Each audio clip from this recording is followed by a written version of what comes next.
रागिनी की शादी को 3 महीने हो गए थे। उसका पति आकाश, जो सॉफ्टवेयर इंजीनियर था, वो उसे बहुत ही प्यार करता था। आकाश बहुत ही मजाकिया किस्म का लड़का था। रागिनी को वो हमेशा हंसाते रहता। आकाश को सरप्राइज देना भी बहुत पसंद था। वो रागिनी के लिए कभी फूलों का गुच्छा ले आता, तो कभी कानों के झुमके, तो कभी कुछ और। वो पिछले 3 दिन से बैंगलोर में था। बैंगलोर वो ऑफिस के काम से गया हुआ था। रागिनी उसी के बारे में सोचते हुए रात को सोने की तैयारी कर रही थी, तभी उसके मोबाइल की घंटी बजी। उसने फोन उठाया तो उस पर लिखा आ रहा था, हबी कॉलिंग। अरे, तुम सोए नहीं हो अभी तक? अरे, तुम्हारे बिना मुझे नींद कहाँ आती है मेरी स्वीट वाइफ। बस बस, अब मस्का लगाना बंद करो। अरे, मस्का नहीं लगा रहा, सच बोल रहा हूँ। I am really very much missing you. अच्छा, तो फिर आ जाओ ना। रागिनी की बात पर आकाश हंसने लगा और कहा, अरे, ऑफिस वाले निकाल देंगे आऊंगा तो। इतना डर ऑफिस वालों का? चलो फिर रहने दो तुम, मैं अकेले ही सो जाती हूँ। अच्छा, एक काम करो, तुम अपनी आंखें बंद करो, मैं आ जाऊंगा। क्या आकाश, अब ये बच्चों वाला मजाक करोगे? अरे, आंखें बंद करो तो।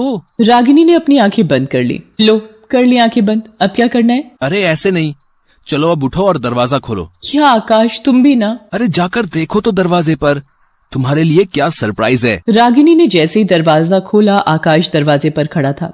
रागिनी ने उसे आश्चर्य से देखा और उसके गले से लिपट गई। तो तुम यहाँ बाहर से कॉल कर रहे थे मुझे? इससे बेहतरीन सरप्राइज मेरे लिए क्या हो सकता है? आई लव यू आकाश, मैं तुम्हें बहुत मिस कर रही थी। I love you Ragini. और हाँ, घर के अंदर चलें? इस तरह गले लगा रखा है तूने मुझे, किसी ने देख लिया तो क्या कहेंगे? आकाश की बात पर रागिनी मुस्कुराने लगी। दोनों की लाइफ इसी तरह खुशी खुशी बीत रही थी। दोनों के हर पल में बहुत सारा प्यार था, लेकिन एक अनचाही मुसीबत छिपकर उन दोनों की हर एक गतिविधि पर नजर रखे हुए थी। आकाश कब ऑफिस जाता है, वो कब ऑफिस से आता है, रागिनी घर में कब अकेली होती है और वो कब मार्केट जाती है। एक एक बात का उसे पता था। इस बीच आकाश को एक बार फिर से ऑफिशियल काम करने के लिए 1 महीने के लिए सिंगापुर जाना था। उसने जैसे ही ये बात रागिनी को रेस्टोरेंट में खाते खाते बताई। 1 महीने के लिए, वो भी सिंगापुर? तुम्हारे बिना मैं कैसे रहूंगी आकाश? अरे, बहुत बड़ा मौका दिया है कंपनी ने। जानती हो, अपनी कंपनी सिंगापुर में अपना ब्रांच खोल रही है और सारी की सारी जिम्मेदारी मेरे ऊपर है। सब कुछ सही रहा तो मेरा प्रमोशन तो होगा ही, अच्छी खासी सैलरी भी बढ़ जाएगी। वो सब ठीक है आकाश, लेकिन यहाँ तुम्हारे बिना एक पल भी नहीं कटता। 1 महीना कैसे काटूंगी? ठीक है, तो मैं मना कर देता हूँ ऑफिस वालों को। नहीं, जाओ। नहीं, तुम जाओ, मैं मैनेज कर लूंगी। ये कहते हुए रागिनी ने आकाश को गले लगा लिया। आकाश को सिंगापुर गए हुए 1 सप्ताह हो गए थे। वो नियम से हर दिन उसे कॉल करता और कहता कि वो जल्द ही काम खत्म करके आ जाएगा। एक रात की बात है, रात के 12 बज रहे थे, तभी रागिनी के मोबाइल की घंटी बजती है। पहले तो रागिनी को लगा कि वो सपना देख रही है, लेकिन मोबाइल की घंटी लगातार बजती रही तो उसने नींद में ही फोन उठाते हुए कहा, तुम्हें नींद नहीं आ रही मेरे बिना? नहीं रागी, मुझे तुम्हारे बिना नींद नहीं आ रही है, बहुत याद आ रही है तुम्हारी। बोलो तो आ जाऊं। रागी, ये शब्द सुनते ही रागिनी की नींद काफूर हो गई। वो हड़बड़ाकर बिस्तर पर उठ बैठी। उसके दिल की धड़कन जोर जोर से धड़कने लगी। उसके माथे पर पसीने की बूंदें आ गई। उसने घबराते हुए फोन पर पूछा, कौन बोल रहा है? अरे रागी, इतनी जल्दी भूल गई मुझे? कुछ ही महीने तो हुए हैं तुम्हारी शादी को। कुछ ही महीने में तुम अपने पुराने प्यार को भूल गई, उस प्यार को जिसकी बाहों के घेरे में तुम सबसे ज्यादा महफूज महसूस करती थी, जिसके साथ तुमने जीने मरने की कस्में खाई थी। This is not fair ragi, this is not fair. Ragini का दिल अभी भी जोर जोर से धड़क रहा था। उसके होंठ कांप रहे थे, उसके शब्द लड़खड़ा रहे थे। उसने अपने कांपते होठों से कहा, दिवाकर तुम? चलो, तुमने मुझे पहचाना तो मुझे खुशी है। तुम्हें अब भी मेरा नाम याद है। दिवाकर, तुमने मुझे फोन क्यों किया और तुम्हें मेरा ये नंबर कैसे मिला? अरे हम आशिक कुत्तों की तरह होते हैं, सूंघ कर सब पता लगा लेते हैं।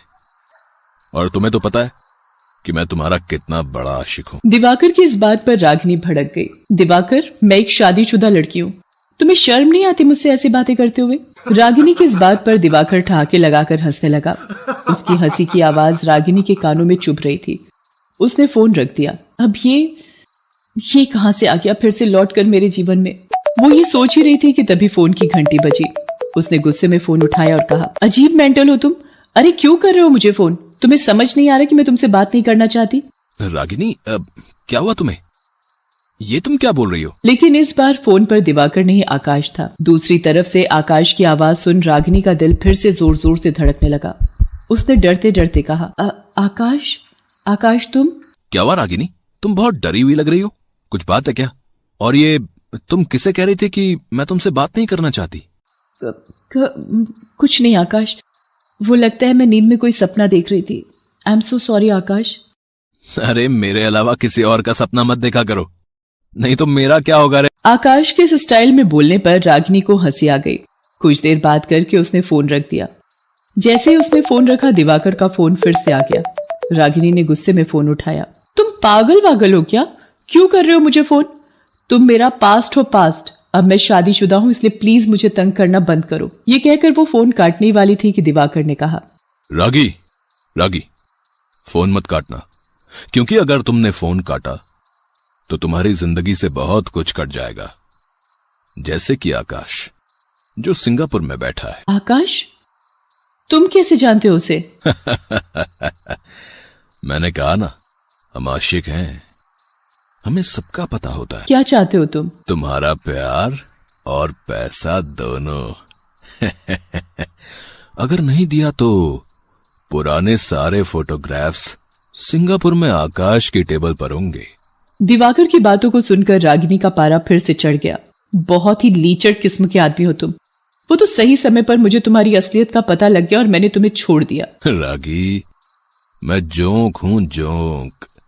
मुझे कोई नहीं छोड़ता।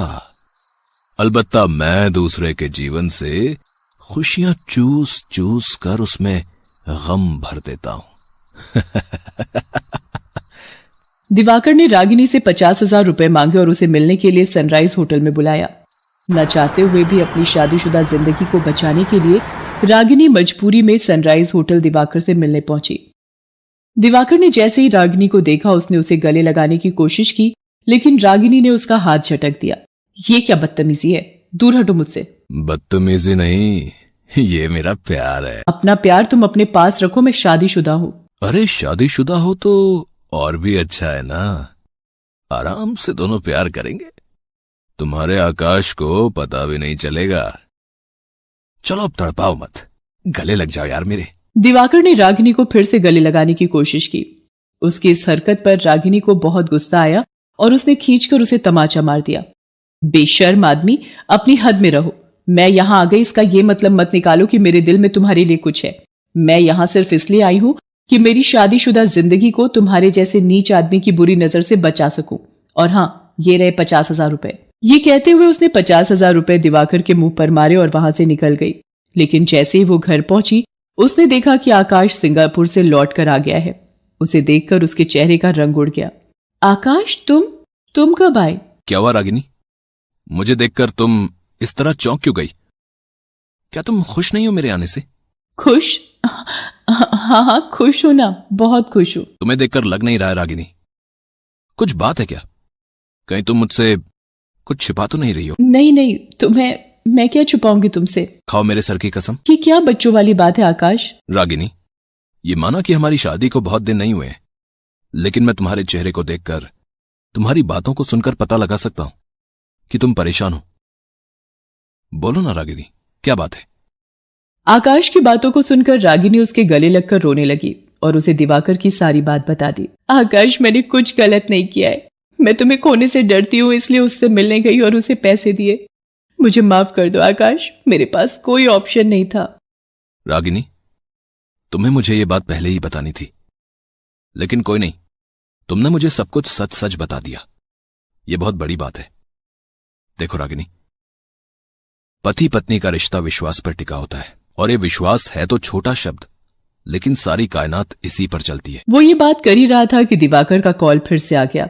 आकाश ने इशारे में रागिनी को कहा कि फोन को स्पीकर मोड में कर दे। रागिनी, तुम मुझे थप्पड़ मारकर तो आ गई, लेकिन तुम्हें पता नहीं है कि इस थप्पड़ की कीमत क्या होने वाली है। मैं तुम्हारा हंसता खेलता परिवार बर्बाद कर दूंगा। तुम्हारी सारी फोटो आकाश को तो जाएंगी ही, इंटरनेट पर भी उन्हें वायरल कर दूंगा। तुम्हें जो करना है कर लो दिवाकर, लेकिन हमारा परिवार बर्बाद नहीं होगा, क्योंकि जहां विश्वास होता है ना, वहां तुम जैसे दुष्ट अपने मंसूबे में कभी कामयाब नहीं होते। और हां, तुम्हारी सारी बातें रिकॉर्ड हो गई हैं और तुम्हारा चेहरा बेनकाब हो गया है, और अब इस चेहरे को पुलिस सबके सामने लाएगी, समझ गए? दिवाकर को उम्मीद नहीं थी कि वो अपने जाल में खुद फंस जाएगा और आकाश रागिनी का सब कुछ जानते हुए भी साथ देगा। बहरहाल पुलिस ने दिवाकर को ब्लैकमेल के जुर्म में गिरफ्तार कर लिया और उसे जेल भेज दिया। रागिनी और आकाश के बीच अब पहले से भी ज्यादा प्यार था, बहुत बहुत सारा प्यार।